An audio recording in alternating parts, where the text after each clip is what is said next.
ሰላም ሰላም ውዶች የወርቅን ዋጋ የውጭ ያለውን ምን ይመስላል የሚለውን ላስመለክታችሁ ይዤላችሁ መጥቻለሁ። በሳውዲ አረቢያ በዱባይ እና በባህሬን 24 ካራት 21 ካራት 18 ካራት የውጭ ወርቆች በስንት በመሸጥ ላይ ይገኛሉ የሚለውን እንመለከታለን። የማስመለክታችሁ የጥሬ ወርቁን ዋጋ አይደለም፣ በመሸጫ መደብሮች ያለውን የመሸጫ ዋጋ ነው የምነግራችሁ። እንግዲህ መሸጫ ዋጋ ወይም ደግሞ የመሸጫ ዋጋ ሄዳችሁ ስጠይቁ ከሱቅ ሱቅ ሊለያይ ይችላል፣ ከሀገር ሀገርም ሊለያይ ይችላል። ከዚህ በፊት በሰራሁላችሁ ቪዲዮ በሳውዲ እንዲሁም በባህሬን በዱባይ የተለያየ አይነት የቫት ልዩነት አለው። ለምሳሌ በዱባይ ብትሄዱ ወደ 5% አካባቢ ቫት አለው። በሳውዲ አረቢያ 15%፣ በባህሬን ደግሞ 10%። ያው ቫታቸው እንደሚለያይ ሁላ ለሰርቪስ የሚያስከፍላቸው ማለት ነው። በተጨማሪም እንደ ወርቁ ዲዛይንም ደግሞ በየሀገሩ የሚሸጠው የወርቅ አይነት ዋጋውም ይለያያል፣ ዲዛይኑም ይለያያል ማለት ነው። ምክንያቱም ብዙ ጊዜ እንደምታውቁት ከሆነ ወርቅ የሚያንጸባርቀው ካልቸርን ሊሆን ይችላል፣ ባህልን ሊሆን ይችላል።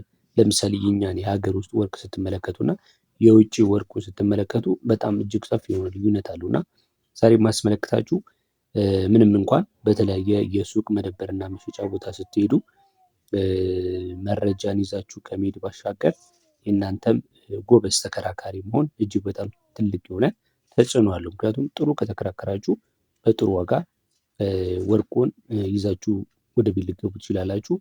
ምናልባት መከራከር አቅማችሁ ከደከመ ደግሞ ምናልባት ከፍተኛ የሆነ የዋጋ ልትወጡ ትችላላችሁ። ነገር ግን በአማካይ ዋጋ በጠቀስኳችሁ ሀገራቶች ማለት ነው፣ በሳውዲ በባህሬን እና በዱባይ በአማካይ በሱቅ ላይ በምትገዙበት ሰዓት ላይ በዚህ ብትገዙ በሱቅ ማለት ነው ሲሸጡላችሁ በዚህ ቢሸጡላችሁ አሪፍ ነው የምለውን ዋጋ ነው ምነግራችሁ ማለት ነው። ይሄ የጥሬ ወርቅ ዋጋ አይደለም፣ በሱቆች ላይ ያለውን አማካይ ዋጋ በግራም በ24 ካራት በ21 ካራት እንዲሁም በ18 ካራት በዚህ ቪዲዮ ላይ የምነግራችሁ ይሆናል። የትም እንዳትሄዱ የሶስቱንም ሀገራቶች ነግራችኋለሁ።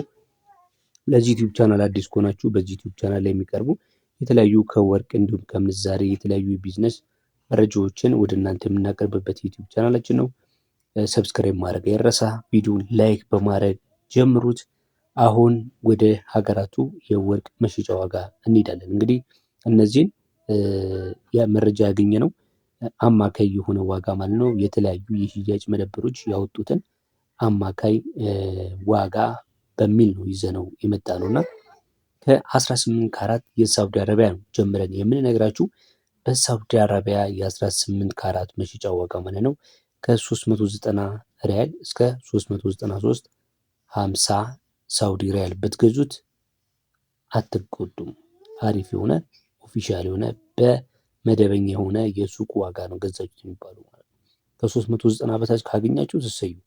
ከ394 በላይ ከሆነ ግን ምናልባት ልትጎዱ ትችላላችሁ ማለት ነው። 18 ካራቱ ዛሬ በምሽት ላይ የዋሉ በተለያዩ ሱቆች መረጃ ማለት ነው ከ390 ሪያል እስከ 393 50 የሳውዲ ሪያል ነው ማለት ነው።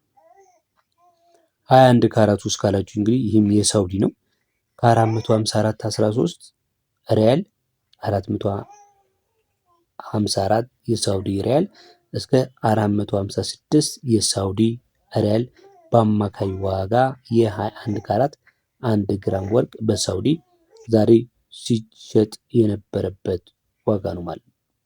24 ካራቱ በሳውዲ ዛሬ ከ519 የሳውዲ ሪያል እስከ 522 ብትገዙ አሪፍ ነው።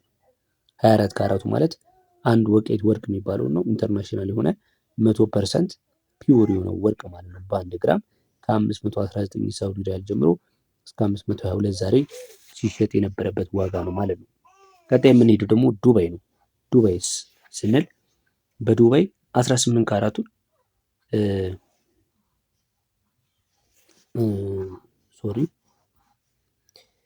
ከሳውዲ ቀጥሎ የምንመለከተው የዱባይ ነው።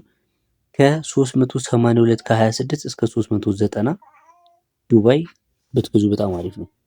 ከ382 ከ36 እስከ 390 21 ካራቱ ደግሞ ከ446 እስከ 455 የዲርሃም 18 ካራቱ 382 ዲርሃም ነው። 21 ካራቱ ደግሞ ከ446 እስከ 455 ዲርሃም መግዛት ብትችሉ ማለት ነው በጣም ቤስት ነው። 24 ካራቱ ደግሞ ከ504.77 እስከ 511.77 ዲርሃም ብትገዙ እጅግ በጣም ቆንጆ ዋጋ አግኝታችኋል ማለት ነው። እንግዲህ የሳውዲና የዱባይን ካየን በመቀጠል ደግሞ የሚቀረን የባህሬን ነው። የባህሬንም እንግዲህ በሱቆች ወይም ደግሞ በመደብሮች ወርቅ በሚሸጡ መደብሮች መካከል ያለውን የ24 ካራት የ21 ካራት እንዲሁም ደግሞ የ18 ካራት ከስንት እስከ ስንት ብትገዙ በዛሬ ቀን ዲሴምበር 2 2025 ሲሸጥበት የነበረው ዋጋ ይሄ ነበር እላችኋለሁ። ከ18 ካራት ስንነሳ እንግዲህ 18 ካራቱ በባህሬን ወይም ደግሞ ማይናማ እየተሸጠ የነበረው ከ39.44 እስከ 39.80 የባህሬን ዲናር ነው። ከ39.44 የባህሬን ዲናር እስከ 39.80 የባህሬን ዲናር ማለት ነው። በዚህ አማካይ የሆነ ዋጋ ብትገዙ ዛሬ ቆንጆ ዋጋ ገዝታችኋል ማለት ይቻላል። አብዛኞቹ መደብሮች በዚህ ዋጋ ነበረ በአማካይ ዋጋ ሲሸጥ የነበረው ማለት ነው።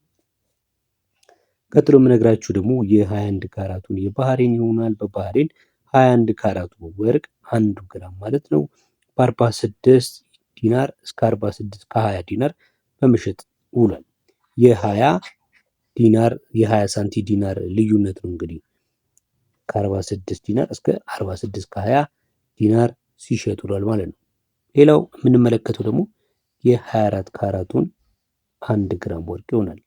የ24 ካራቱ በባህሬን እንዲሁ ከ51.70 ባህሬን ዲናር እስከ 52 ከ20 የባህሬን ዲናር ዛሬ በባህሬን በተለይ ደግሞ ዋና ዋና በሚባሉ የወርቅ መሸጫ መደብሮች ላይ በአማካይ ዋጋ የውጭ ወርቅ በዚህ ሲሸጥ ውሏል ነው መረጃው ማለት ነው። እና የወርቅ ዋጋ ዓለም አቀፍ በሆነው የገበያ መለዋወጥ ላይ ምክንያት እንግዲህ ሊቀየር እንደሚችል ይታወቃል። እነዚህ ዋጋዎች በአጠቃላይ ከጥሬው ወርቅ ዋጋ ጋር የተያያዘ ነው ማለት ነው።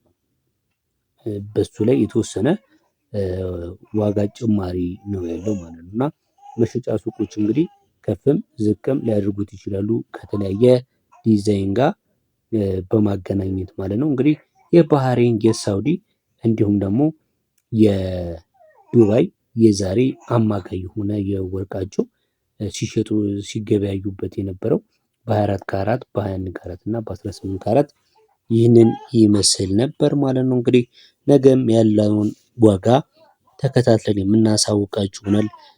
ቻናሉን ሰብስክራይብ እያደረጋችሁ ስለምትከታተሉ እጅግ በጣም እናመሰግናለን። በነገው ቀን የሀገር ውስጥና የውጭ የወርቅ ገበያ መረጃ እስከምንገናኝ በያላችሁበት የዓለም ጫፍ ሰላም